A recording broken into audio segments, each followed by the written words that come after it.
Hello friends, good afternoon. स्वागत है आप सबका सुकृपा क्लासेज पर।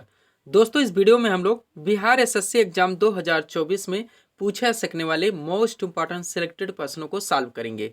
दोस्तों, आपके एग्जाम्स में जीके जीएस, जिसमें आपका जनरल साइंस भी शामिल है, व करंट अफेयर्स के जितने भी टॉपिक्स से क्वेश्चंस पूछे जाएंगे, उन सभी टॉपिक्स को कलेक्ट करके मोस्ट इंपॉर्टेंट प्रश्नों को कवर किया गया है। तो दोस्तों, आप लोग इन्हें कॉन्सेंट्रेट होकर सॉल्व करें। क्वेश्चंस कम सॉल्व होने पर पुनः प्रश्नों का रिवीजन करें, ताकि बिहार एसएससी एग्जाम 2024 में आप लोग अच्छे से अच्छा स्कोर कर सकें। तो चलिए दोस्तों, ज्यादा समय न लेते हुए हम लोग इन सभी मोस्ट इंपॉर्टेंट प्रश्नों को सॉल्व करना शुरू करते हैं। दोस्तों, क्वेश्चन नंबर 1 है हमारा, हाल ही में भारतीय खुफिया एजेंसी यानी कि रा के नए प्रमुख कौन बने हैं। करंट का मोस्ट इंपॉर्टेंट क्वेश्चन है दोस्तों, बिल्कुल आपके ट्रेंड में है, आपके लेवल में है। क्वेश्चन है हमारा, हाल ही में भारतीय खुफिया एजेंसी यानी कि रा के नए प्रमुख कौन बने हैं। करेक्ट आंसर होगा रवि सिन्हा।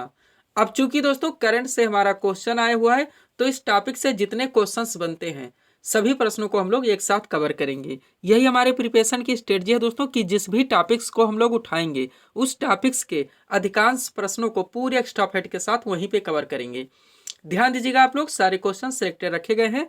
पहला पॉइंट है हमारा, हाल ही में भारतीय खुफिया एजेंसी यानी कि रा के नए प्रमुख रवि सिन्हा को नियुक्त किया गया है। रा की स्थापना हुई थी 21 दिसंबर 1968 को। रा का पूर्ण नाम है दोस्तों, यानी कि full form research and analysis wing, और इसका मुख्यालय नई दिल्ली में है। सारे पॉइंट ध्यान रखेंगे, इनमें से किसी भी पॉइंट से क्वेश्चन बन सकता है, मोस्ट इंपॉर्टेंट है।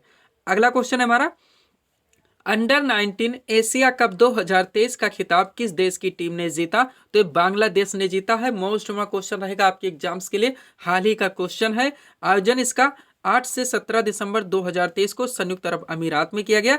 चैंपियन इसमें बांग्लादेश रहा और उप विजेता संयुक्त अरब अमीरात रहा। इन सभी पॉइंट से आप लोग पूरी तरह से प्रिपेयर रहेंगे।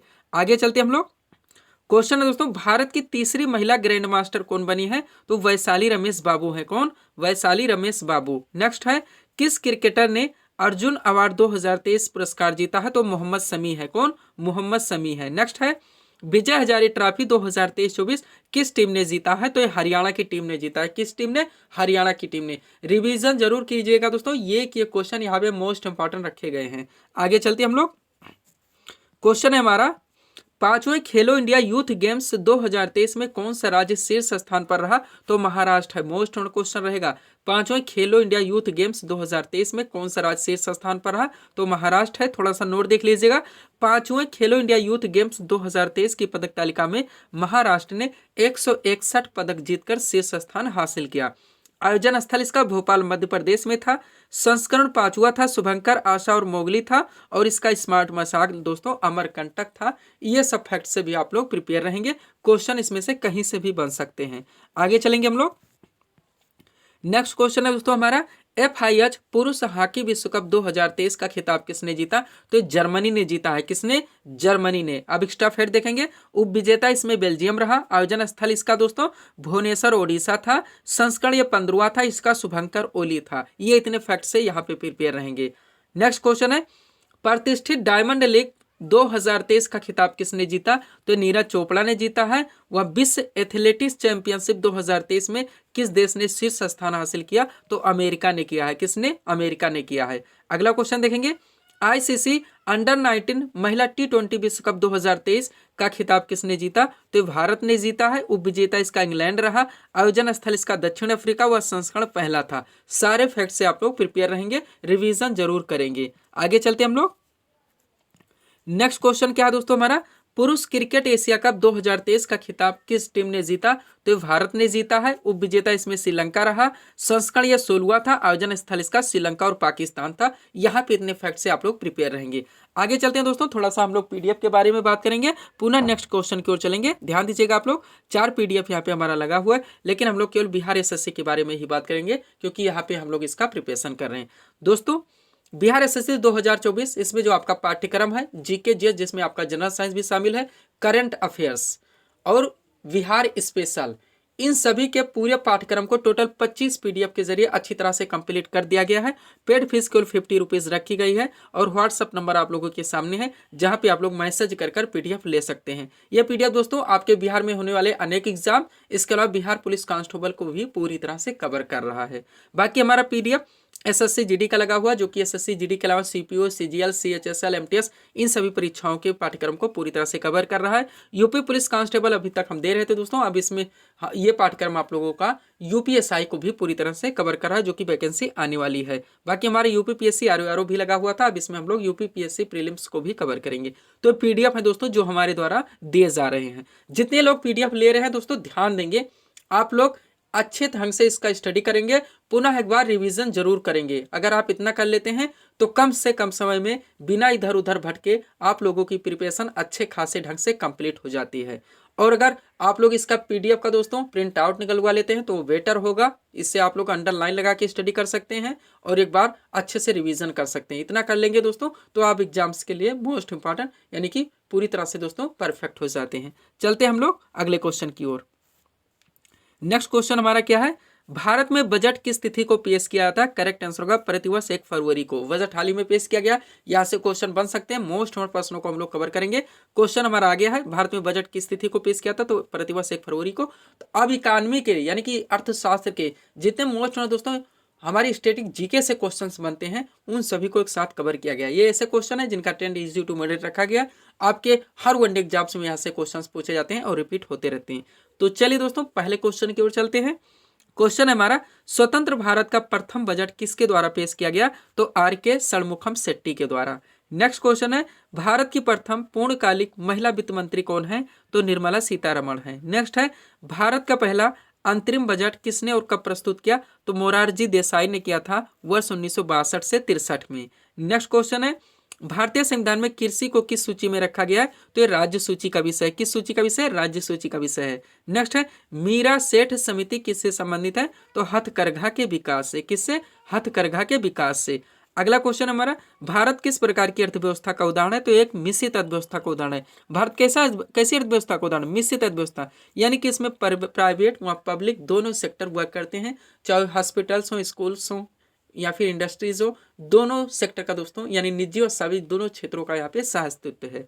अगला क्वेश्चन क्या हमारा, मिश्रित अर्थव्यवस्था से क्या आशय है? अब यहीं पे समझ लेंगे। तो सरकारी और निजी क्षेत्र का सहअस्तित्व। नेक्स्ट है, इनकम टैक्स किस प्रकार के कर का उदाहरण है? तो एक प्रत्यक्ष कर था यानी कि डायरेक्ट टैक्स था, जो कि इनकम टैक्स था, आयकर। अगला है, भारतीय अर्थव्यवस्था में सर्वाधिक योगदान किस क्षेत्र का? तो तृतीय क्षेत्र का है यानी कि सेवा क्षेत्र का है। हम लोग जानते हैं भारतीय अर्थव्यवस्था के 3 क्षेत्र हैं, प्राथमिक क्षेत्र, द्वितीय क्षेत्र और तृतीय क्षेत्र। प्राथमिक क्षेत्र में कृषि हो गया, वानिकी हो गया, मत्स्यिकी हो गया, खनन हो गया, उत्खनन हो गया, ये सारी चीजें शामिल की जाती हैं। द्वितीय सेक्टर हमारा दोस्तों औद्योगिक सेक्टर है, जिसमें कि निर्माण व विनिर्माण ये चीजें शामिल की जाती हैं। तृतीय सेक्टर हम लोग जानते हैं कि सेवा क्षेत्र है, जैसे बैंकिंग हो गया, रेलवे हो गया, ये सारी चीजें आ जाती हैं। तो यहाँ पे क्वेश्चन था, भारतीय अर्थव्यवस्था में सर्वाधिक योगदान किस क्षेत्र का है? तो तृतीय क्षेत्र का है यानी कि सेवा क्षेत्र का है। अगला क्वेश्चन है, भारत में वस्तु एवं सेवा कर यानी कि GST, goods and services tax कब से लागू हुआ? तो 1 जुलाई 2017 से। अगला है, भारत में राजकोषीय नीति को कौन निर्धारित करता है? तो वित्त मंत्रालय। नेक्स्ट है, भारत में अधिकांश बेरोजगारी किस श्रेणी की देखने को मिलती है? तो यहाँ पे संरचनात्मक बेरोजगारी देखने को मिलती है। नेक्स्ट है, भारत में हरित क्रांति की शुरुआत किस पंचवर्षीय योजना के दौरान हुई? तो तीसरी पंचवर्षीय योजना है। मोस्ट इंपॉर्टेंट क्वेश्चन है, ध्यान दीजिएगा आप लोग। अगला है, चतुर्थ पंचवर्षीय योजना किस मॉडल पर आधारित थी? तो डी.आर. गाडगिल मॉडल पर बार बार पूछा था दोस्तों। चतुर्थ पंचवर्षीय योजना किस मॉडल पर आधारित थी? तो डी.आर. गाडगिल मॉडल पर। और यहाँ से लास्ट क्वेश्चन हमारा, नाबार्ड यानी कि NABARD, national bank for agriculture and rural development, full form ध्यान रखिएगा, राष्ट्रीय कृषि एवं ग्रामीण विकास बैंक का मुख्यालय कहाँ पर स्थित है? तो मुंबई में। कहाँ पे? मुंबई में स्थित है, ध्यान रखेंगे आप लोग। ये तो दोस्तों इकोनॉमी के क्वेश्चन जिनको हम लोगों ने एक साथ कवर किया है। पीडीएफ के लिए व्हाट्सएप नंबर हमारा लगा हुआ है। चलते हम लोग अगले क्वेश्चन की ओर। क्वेश्चन क्या है दोस्तों, फतेहपुर सीकरी का निर्माण किसने करवाया था? करेक्ट आंसर होगा अकबर ने। अब क्वेश्चन कौन सा आया? जो महत्वपूर्ण स्थापत्य से स्थल है दोस्तों, वहां से क्वेश्चन उठाया गया। आप लोगों का फेवरेट टॉपिक है। अब इस टॉपिक से जितने क्वेश्चंस बनते हैं वर्ष तक यहाँ पे जोड़ दिया गया, ताकि ये टॉपिक भी यहीं पे पूरी तरह से आप लोगों का कंप्लीट हो सके। तो चलिए दोस्तों शुरू करते हैं। पहले दिया गया स्थापत्य एवं स्थल, दूसरी तरफ निर्माणकर्ता के नाम दिए गए और वर्ष भी इसमें डाल दिया गया है, ताकि ये टॉपिक भी आप लोगों का यह भी पूरी तरह से कंप्लीट हो सके। अब ऐसे क्वेश्चन में आप कुछ भी करें दोस्तों, आप कोई ट्रिक लगाया, बार बार रट्टा मारे, कुछ भी करें, क्वेश्चंस को याद रखने होंगे, क्योंकि क्वेश्चंस मोस्ट इंपॉर्टेंट है, एग्जाम में पूछे जा सकते हैं।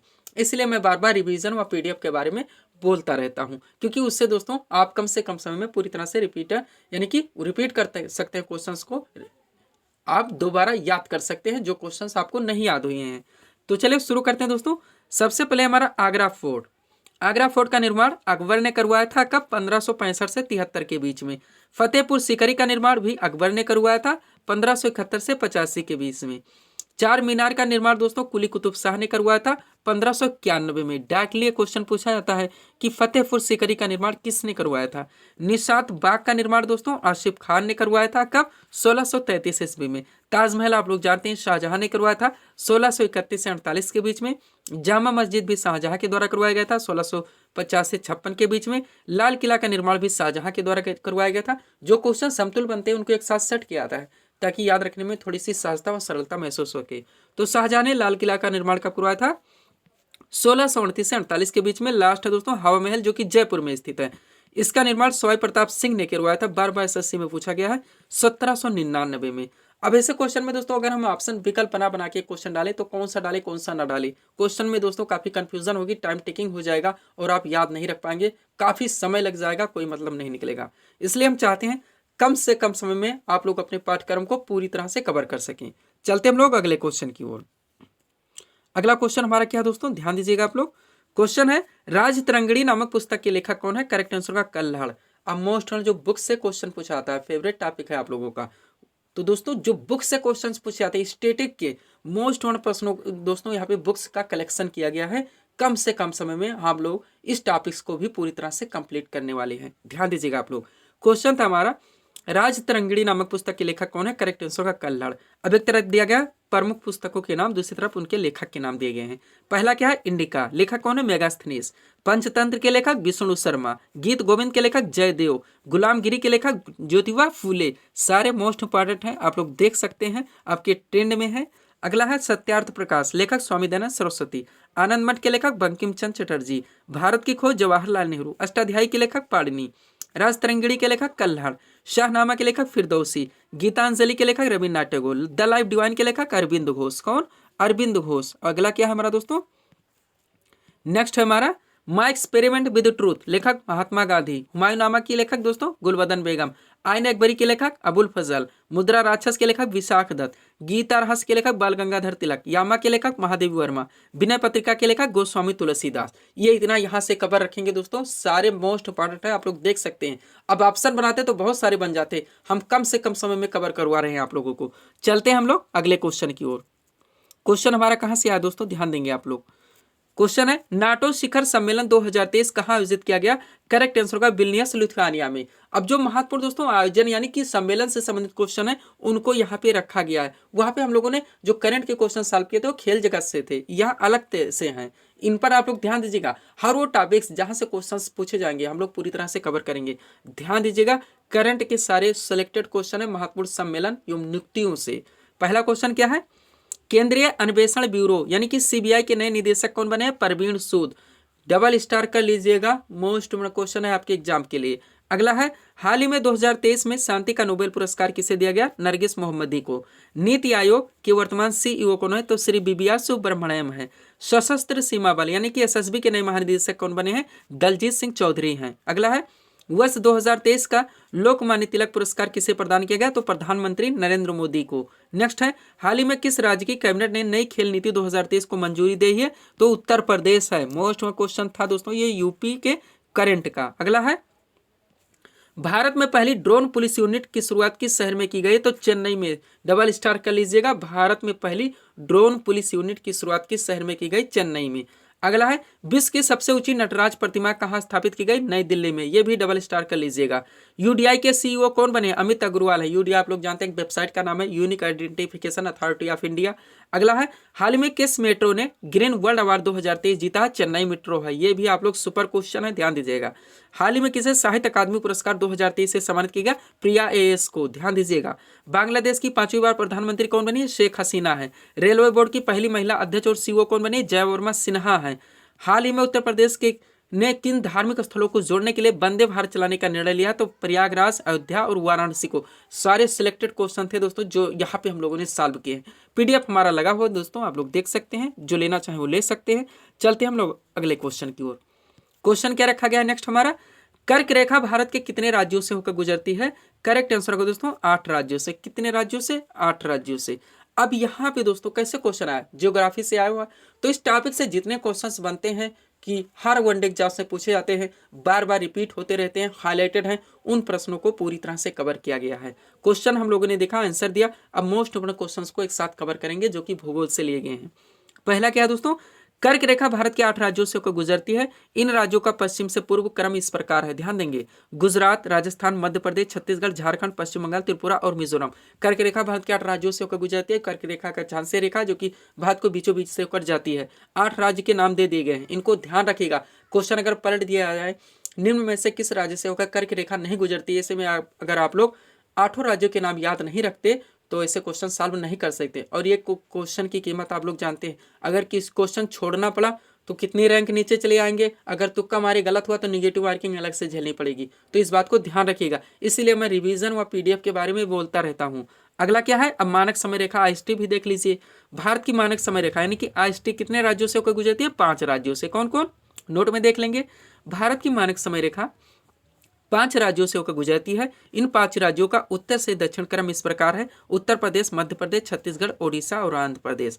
पूरी तरह से एक्टिव रहेंगे दोस्तों ऐसे क्वेश्चंस के लिए। नेक्स्ट है, मैकमोहन रेखा भारत और किस देश के मध्य में स्थित है? तो चीन के मध्य में।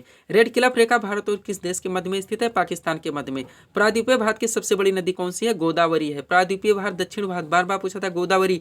और नासिक जो शहर है इसी नदी के तट पर स्थित है। अगला है, माजुली द्वीप किस राज्य में स्थित है? तो असम में। पूरा का पूरा जिला है दोस्तों माजुली द्वीप जो कि ब्रह्मपुत्र नदी के बीचों बीच में स्थित है। अगला पॉइंट क्या है हमारा, किस नदी को बिहार का शोक कहा जाता है? तो कोसी नदी है। किस नदी को बंगाल का शोक कहा जाता है? दामोदर नदी है। भारत का एकमात्र तैरता हुआ राष्ट्रीय उद्यान कौन सा है? तो केमजुल लामजाऊ दोस्तों राष्ट्रीय उद्यान है, ध्यान रखेंगे। भारत का एकमात्र तैरता हुआ राष्ट्रीय उद्यान है केबुल लामजाऊ राष्ट्रीय उद्यान। अगला है, भारत में स्थित प्रवाल भित्ति द्वारा निर्मित द्वीप कौन सा? तो लक्षद्वीप है। नेक्स्ट, भारत के मुख्य भूमि का दक्षिणतम बिंदु कौन सा? तो केप कोमोरिन है जो कि कन्याकुमारी में स्थित है। अगला है, अरावली पर्वत श्रेणी किस राज्य में स्थित है? तो राजस्थान में। नेक्स्ट है, प्रायद्वीपीय भारत या दक्षिण भारत की सबसे ऊंची चोटी कौन सी है? अनाईमुडी है। कम से कम समय पूरी तरह से दोस्तों घोल के आप लोगों को पिला रहे हैं और पीडीएफ में सब कुछ मेंशन कर दिया गया है। हम अपनी तरफ से आप लोगों को 100% दे रहे हैं। अब जरूरत है आप लोगों को अच्छे ढंग से प्रिपरेशन करने की। कोई समय नहीं लग रहा है, कम से कम समय में अपने पाठ्यक्रम को पूरी तरह से दोस्तों यहाँ पे कवर कर लेते हैं। नेक्स्ट है, भारत में सबसे अधिक वर्षा कहाँ पर होती है? तो मार्शलम मेघालय में। अंडमान निकोबार द्वीप समूह कहाँ पर स्थित है? बंगाल की खाड़ी में। नेक्स्ट है, भारत का कौन सा राज्य सर्वाधिक राज्यों की सीमाओं को स्पर्श करता है? तो उत्तर प्रदेश है। कौन सा है? उत्तर प्रदेश है। 8 राज्य और 1 केंद्र शासित प्रदेश। ये क्वेश्चन थे दोस्तों भूगोल से, जिनको हम लोगों ने एक साथ कवर किया है। आगे चलते हैं, क्वेश्चन कहाँ से आ रहा है, ध्यान देंगे आप लोग। क्वेश्चन है, डायनामाइट का आविष्कार किसने किया था? करेक्ट आंसर होगा एल्फ्रेड नोबेल ने। कहां से क्वेश्चन आ गया? सामान्य विज्ञान से। आप लोग जानते हैं आपके एग्जाम में अच्छा खासा वेटेज है, 25 क्वेश्चन के आसपास सामान्य विज्ञान से पूछे जाएंगे। पूरी तरह से पीडीएफ में मेंशन कर दिया गया है। चलिए मोस्ट इम्पोर्टेंट प्रश्नों को हम लोग सॉल्व करना यहाँ पे शुरू करते हैं। ध्यान दीजिएगा विज्ञान से। पहला है, पिसीकल्चर का संबंध किससे? मत्स्य पालन के अध्ययन से। विटामिन की खोज किसने की थी? फंक ने की थी। पीलिया रोग से शरीर का कौन सा अंग प्रभावित होता है? वो यकृत है। यांत्रिक ऊर्जा को विद्युत ऊर्जा में बदलने वाला यंत्र कौन सा है? डायनेमो है। और ध्वनि ऊर्जा को विद्युत ऊर्जा में बदलने वाला यंत्र तो माइक्रोफोन है। दोनों एक साथ सेट कर दिया गया है, ध्यान रखेंगे, कंफ्यूजन नहीं होना चाहिए। अगला है, डायनेमो का आविष्कारक किसने किया था? तो माइकल फैराडे ने किया था, ये भी जान लीजिए। वायुमंडल में व्याप्त आर्द्रता मापने वाला यंत्र कौन सा है? हाइग्रोमीटर है। विद्युत धारा का सही मात्रक क्या है? तो एम्पियर होता है। क्या होता है? एम्पियर होता है। कम से कम समय में सब कुछ आपको रटवा रहे हैं। अगला पॉइंट क्या दोस्तों, वायु प्रदूषण में सर्वाधिक हानिकारक गैस कौन सी है? कार्बन मोनोऑक्साइड है। गैसीय स्थिति में पाया जाने वाला हार्मोन कौन सा? तो एथिलीन है। नेक्स्ट, जल से भरा तालाब उथला दिखाई देता है, इसका कारण क्या है? तो अपवर्तन है। नेक्स्ट है, सीएफएल का पूर्ण नाम क्या है, यानी कि फुल फॉर्म बताने हैं तो कॉम्पैक्ट फ्लोरिसेंट लैंप होता है। क्या? कॉम्पैक्ट फ्लोरिसेंट लैंप होता है सीएफएल का पूर्ण नाम। नेक्स्ट है, नीला थोथा का रासायनिक नाम क्या है? तो कॉपर सल्फेट होता है। लोहे पर जंग लगना किसका एक उदाहरण है? ऑक्सीकरण का। कपूर को किस विधि द्वारा शुद्ध किया था? तो ऊर्ध्वपातन के द्वारा। वायुयान के टायरों में कौन सी गैस का प्रयोग किया था? हीलियम का।